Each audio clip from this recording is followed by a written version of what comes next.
IB ডিপার্টমেন্টের আছে, তাদেরকেও জানিয়ে রাখছি আমরা অল্প কিছুদিন অপেক্ষা করব। আপনারা আপনাদের মতো ডিএনএ এক লাগিয়ে রাখতে পারেন। আমরাও দেশের জন্য, স্বাধীনতার জন্য আমাদের বংশ পরম্পরাটা নিজের জীবন উৎসর্গ করেছে। মাত্র 18 বছর 8 মাস 8 দিনের মাথায় শহীদ ক্ষুদিরাম বসু তার জীবন উৎসর্গ করেছে এই বাংলা থেকে। এই বাংলায় যারা অরাজকতা করবে তাদের বিরুদ্ধে আমরা আইন অমান্য আন্দোলনে আমি নামতে বাধ্য হই কলিকাতার ময়দানে। আপনারা আইনের মাধ্যমে আপনার দিদিমণিকে পৌঁছে দেন, পারলে আমাদেরকে রুখে রাখাবে, আমাদেরকে জেলের মধ্যে কত ঢুকিয়ে রাখতে পারে সেটাও আমরা দেখে নেবো। সাংবাদিক বন্ধুদেরকে আমি শুভেচ্ছা ভালোবাসা জানাই।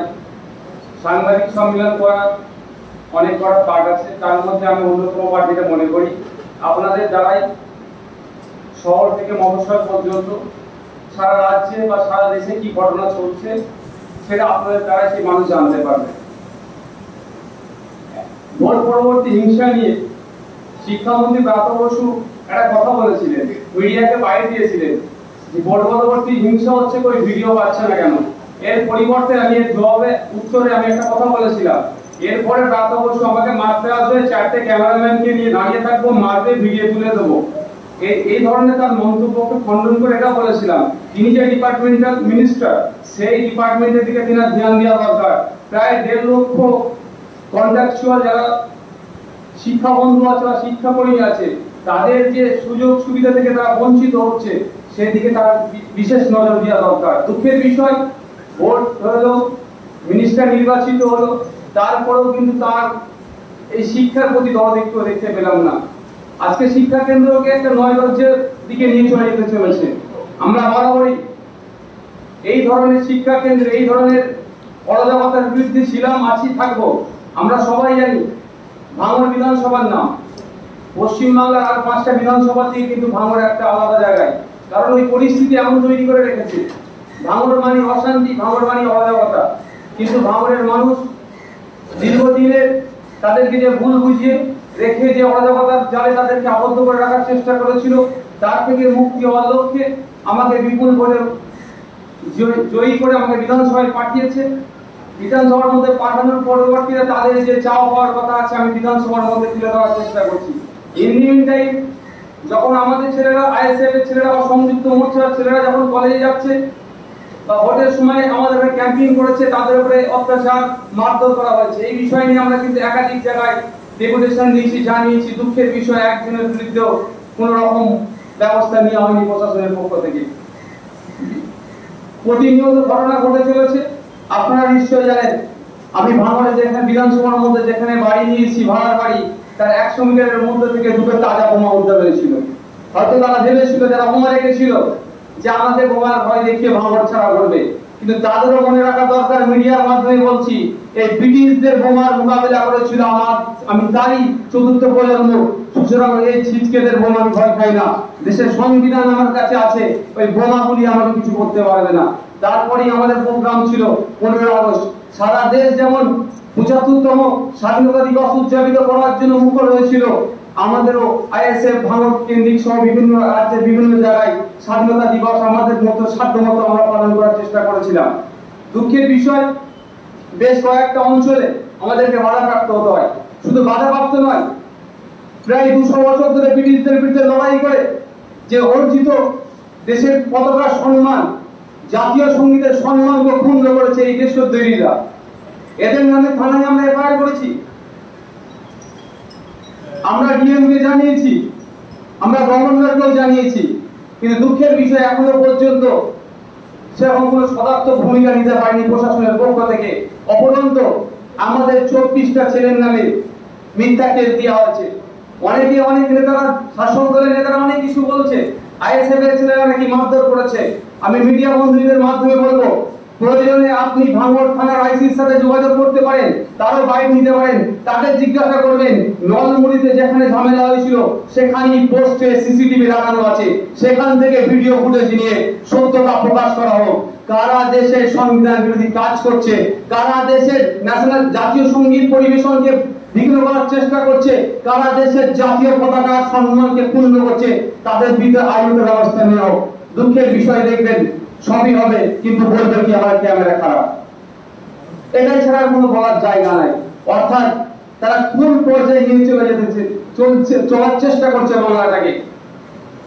আমার তো ভয় লাগে শাসক দলের ছত্রছায়া থেকে, শাসক দলের ইসলামটা গায়ে লাগিয়ে যে অ্যান্টি ন্যাশনাল ফোর্স গুলো আছে তারা মনে হয় ক্রমশ মাথার চা গিরানোর সুযোগ হচ্ছে বা সুযোগ করে দেওয়া হচ্ছে এই ধরনের ইনসিডেন্টের মাধ্যমে। অতি দ্রুত এদের বিরুদ্ধে ব্যবস্থা নিয়ে যদি না নেয় তাহলে সমগ্র রাজ্যে কিন্তু এই ধরনের অ্যান্টি ন্যাশনাল ফোর্স কিন্তু ছড়িয়ে পড়তে পারে। আমরা সদা সর্বদা অখণ্ড ভারতের পক্ষে ছিলাম, আছি, আগামী থাকবো। যারা এই ধরনের অরাজকতা করছে তাদের বিরুদ্ধে আছি, থাকবো। এখানে অনেক আইবি ডিপার্টমেন্টের আছে, তাদেরকেও জানিয়ে রাখছি আমরা অল্প কিছুদিন অপেক্ষা করবো। আপনারা আপনাদের মধ্যে ডিএনএ লাগিয়ে রাখতে পারেন। আমরাও দেশের জন্য, স্বাধীনতার জন্য আমাদের বংশ পরম্পরাটা নিজের জীবন উৎসর্গ করেছে। মাত্র 18 বছর 8 মাস 8 দিনের মাথায় শহীদ ক্ষুদিরাম মজুমদার জীবন উৎসর্গ করেছে এই বাংলা থেকে। এই বাংলায় যারা অরাজকতা করবে তাদের বিরুদ্ধে আমরা আইন অমান্য আন্দোলনে আমি নামতে বাধ্য হই কলিকাতার ময়দানে। আপনারা আইনের মাধ্যমে আপনার দিদিমণিকে পৌঁছে দেন, পারলে আমাদেরকে রুখে রাখাবে, আমাদেরকে জেলের মধ্যে কত ঢুকিয়ে রাখতে পারে সেটাও আমরা দেখে নেবো। কারণ আমাদের রক্তে কিন্তু স্বাধীনতা সংগ্রামী রক্ত বইছে। আমরা এই বাংলাকে নতুন করে কারো উগ্রপন্থীদের হাতে বা অ্যান্টি ন্যাশনালের হাতে আমরা যেতে দেব না। আমরা বাংলা ভাগের চক্রান্তের বিরুদ্ধে বিধানসভায় বলেছিলাম, সর্বপ্রথম বক্তব্য দিতে ওখানে তুলেছিলাম যে আমরা বাংলা ভাগের বিরুদ্ধে, অর্থাৎ আমরা অখণ্ড বাংলা, অখণ্ড ভারতের পক্ষে।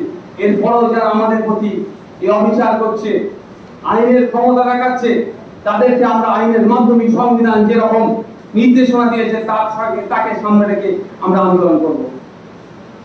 এই পরের পদক্ষেপ আপনারা আমাদের মহিদুল মাস্টার সাহেব বললেন। মহিদুল মাস্টার সাহেব একটা শিক্ষক সংগঠনের সাথে যুক্ত আছে, তিনি একটা ইন্ডিপেন্ডেন্ট, সেখানে বিভিন্ন দলের লোকেরা আছে, সেটাকে রাজনীতির সাথে আমি মিলাতে চাইছি না। তারপরেও মহিদুল মাস্টার সাহেব কিন্তু আমাদের আইএসএফ এর একটা মুখপাত্র।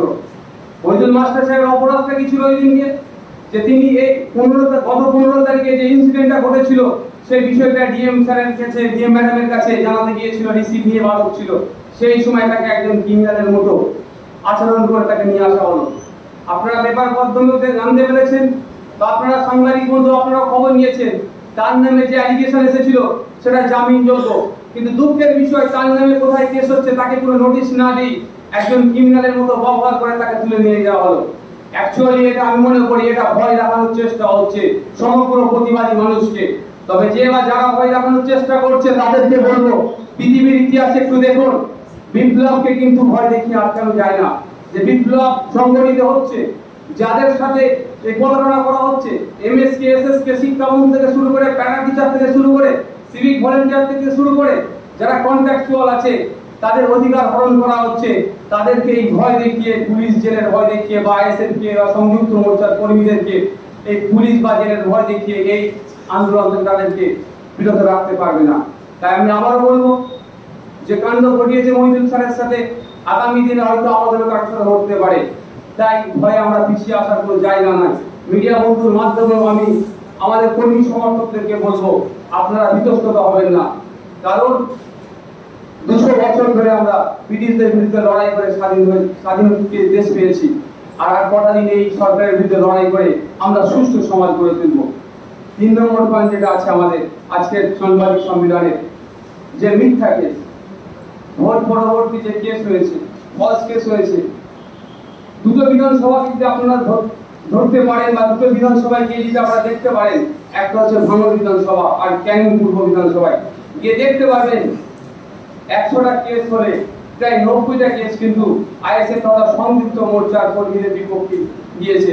তাদেরকে কেস করা হয়েছে, ফলস কেস করা হয়েছে। কোনো জায়গায় ঠেলাঠেলি হয়েছে কোনো ঘটনা নিয়ে, সেখানে 307 দিয়ে দিয়েছে। তবে আমি ধন্যবাদ জানাবো প্রশাসনের বন্ধুদেরকে, আপনারা এত ফলস কেস দিয়েছেন। আমাদের আইএসএফ এর ভাঙড় আর ক্যানিং পূর্বের ছেলেরা অত্যন্ত এটাতে এক্সপার্ট হয়ে গেছে, ধারা বলে দিতে পারবে এটা জামিনযোগ্য কি জামিন অযোগ্য। আপনারা আমাদেরকে ট্রেন করিয়ে দিচ্ছেন। এরকম ভাবে আপনারা লেগে থাকুন, প্রত্যেকটা ধারা আইপিসি কিন্তু আমাদের ছেলেরা জানবে। আর এটা মনে রাখবেন, আগামী দিনেও কিন্তু কোর্ট আছে, যে কোর্ট আজকে হাইকোর্ট রায় দিয়েছে গতকালে, অর্থাৎ আপনাদের এগেইনস্টেও কিন্তু আমরা কোর্টে যেতে বাধ্য হব। অর্থাৎ আপনারা যে দলদাসে পরিণত হয়ে গিয়েছেন, থানাগুলোকে কিছু কিছু ক্ষেত্রে পার্টি অফিস বানিয়ে দিয়েছেন, এর কিন্তু জবাব দিয়ে আপনাদেরকে কোর্টে যেয়ে করতে হবে। শেষ করার পূর্বে আমি আবার বলছি,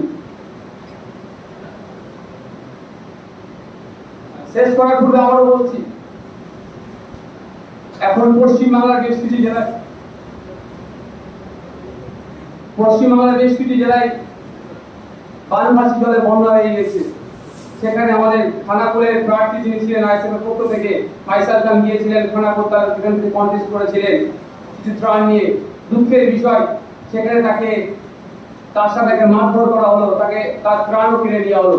শুধু ফাইসাল খান নয়, শাসক দলের মন্ত্রী সিদ্দিকুল্লাহ চৌধুরী সাহেব তিনি এনজিওর পক্ষ থেকে নিয়ে গেছিলেন। তিনার সাথে কি দুর্ব্যবহার করা হচ্ছে নিশ্চয়ই আপনারা জানেন।